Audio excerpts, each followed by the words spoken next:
अपने पोर्टफोलियो में नई स्टील कंपनियों को जोड़ने का कोई प्लान बना रहे हैं तो थोड़ा सा कर लीजिए इंतज़ार, क्योंकि अगले 10 महीनों में स्टील सेक्टर से जुड़े 10 नए आईपीओ आने की तैयारी है। सही सुना आपने, स्टील कंपनियों के आईपीओ 10 महीने में, और वो भी पूरे 10।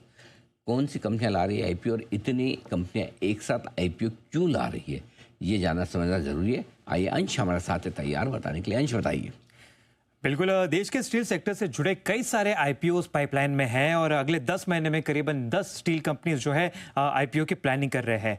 आईपीओस के थ्रू अगर हम देखें तो लगभग 5,000 से लेकर 7,000 करोड़ तक जुटाने का यहाँ पे प्लानिंग चल रहा है। अब इस वक्त क्यों स्टील कंपनीज आ रहे हैं ये भी समझ लेते हैं। इंडिया का स्टील डिमांड जो है आउटलुक काफ़ी ज़्यादा स्ट्रॉन्ग नजर आ रहा है। कैपेसिटी एक्सपांशन के लिए जो है नए नए कैपिटल्स की ज़रूरत पड़ेगी, जिस वजह से ये वक्त काफ़ी सही है स्टील कंपनीज के लिए कैपिटल रेज करने के लिए। स्टील प्राइसेस और ओवरऑल सेक्टर की भी बात करें तो सेंटिमेंट काफ़ी ज़्यादा पॉजिटिव बना हुआ है, और खासकर इंफ्रा, रेलवे और कंस्ट्रक्शन की बात करें तो यहाँ से डिमांड जो है काफ़ी ज़्यादा अच्छा इंप्रूव होता हुआ दिख रहा है, जिस वजह से इस वक्त जो है स्टील की डिमांड भी काफ़ी ज़्यादा बढ़ती हुई नजर आ रही है। अब जुटाए हुए रकम का इस्तेमाल कैसे किया जाएगा ये भी समझ लेते हैं एक बार। नए स्टील प्लांट सेटअप होंगे जिसकी वजह से जो है इनके एक्सपांशन हो सकते हैं, जितने भी यूनिट्स प्रोड्यूस होते थे वो भी ज़्यादा बढ़ते हुए नजर आ सकते हैं। एग्जिस्टिंग जो प्लांट है यहाँ पे भी काफ़ी ज़्यादा एक्सपांशन होता हुआ दिख सकता है, खासकर स्टेनलेस स्टील और वैल्यू एडेड प्रोडक्ट पर यहाँ पे फोकस रहने का अनुमान किया जा रहा है। तो कौन से ऐसे स्टील कंपनीज हैं जो आईपीओ ला रहे हैं, एक नज़र उस पर भी डाल देते हैं। और रिपोर्ट के जरिए हमें ये जो है कंपनीज का पता चला है, और कंपनी की लिस्ट एक बार ले आते हैं सामने। यहाँ पे अगर हम देखें तो जर्मन ग्रीन स्टील और पावर, साथ ही साथ Rajputana stainless, Bombay coated steel, A1 steels और जिंदाल सुप्रीम, साथ ही साथ मधुर आयरन एंड स्टील और कई एसएमई स्टील कंपनीज है जो अपने आईपीओस लाने की प्लानिंग कर रहे हैं। बिल्कुल। तो ये स्टील कंपनियां अगले कुछ महीनों में काफी सारे रकम जुटाने के प्लान कर रही हैं, तो इन पर आप नजर रखिए। एक बार जरा चोपड़ा साहब से राय ली जाए। चोपड़ा साहब, 10 कंपनियों के आईपीओ आने की तैयारी में है। पहले तो ये बताएं कि स्टील सेक्टर में पैसा लगाने का समय है क्या है, तो क्या कोई अभी जो है शेयर उसी को खरीद लें या किसी अच्छे आईपीओ का, सस्ते आईपीओ का इंतजार करें? अनिल जी, आईपीओ के बारे में तो अभी मैंने उनकी सबकी बैलेंस शीट्स नहीं देखी, तो अब कमेंट करना बहुत मुश्किल है। मगर मेरा ये मानना है कि पहली बात, भारत में जो खपत है स्टील की, क्योंकि इंफ्रा में इतना काम हो रहा है, हर साल बजट में लाखों करोड़ रुपए का बजट असाइन किया जाता है इंफ्रास्ट्रक्चर पे, तो स्टील की खपत बहुत है। दूसरा, अब भारत मैन्युफैक्चरिंग हब भी बन रहा है और डिफेंस हब भी बन रहा है, तो वहां सब स्टील की आवश्यकता होती है, स्पेशल स्टील्स की जरूरत होती है। मुझे लगता है कि अभी भी इंजीनियरिंग में, खास करके प्रिसिशन इंजीनियरिंग में भारत बहुत पीछे है।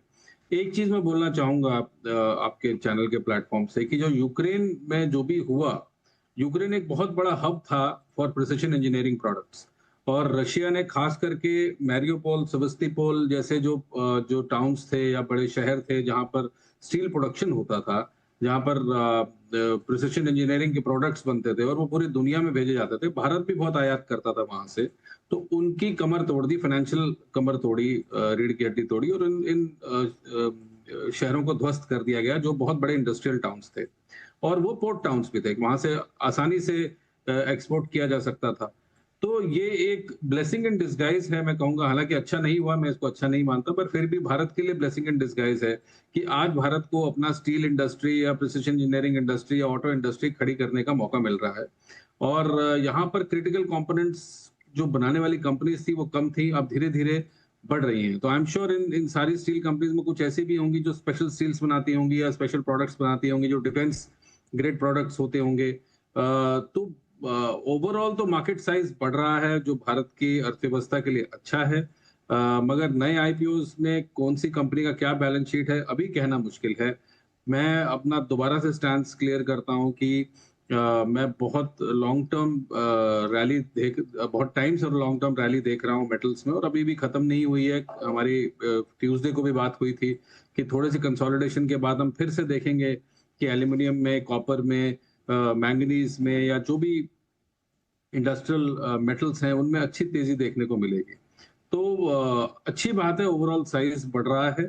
मगर फिर भी अभी भी अगर आप कहो कि स्टील कंपनीज जो हमारी टॉप रंग स्टील कंपनीज हैं, टाटा स्टील, जेएसडब्ल्यू जैसी, जिंदल स्टील जैसी, तो वो भी अभी कोई बहुत ज्यादा भागी हुई नहीं है, क्योंकि कुछ अभी मेजर स्टील में हमने तेजी देखी नहीं है, तो यहाँ पर भी निवेश करने का अच्छा मौका है। टाटा स्टील खास करके मुझे बहुत अच्छा लगता है। मेटल स्टॉक्स अभी और तेजी बाकी है यहाँ पर, तो बुलिश है विजय सर। और टाटा स्टील इस पूरे स्पेस में ये काफी अच्छा लग रहा है आज। इनफैक्ट काफी सारी पॉजिटिव रिपोर्ट्स लगातार हम देख रहे हैं टाटा स्टील पर आ रही हैं, तो नजर रखिए इस स्टॉक पर।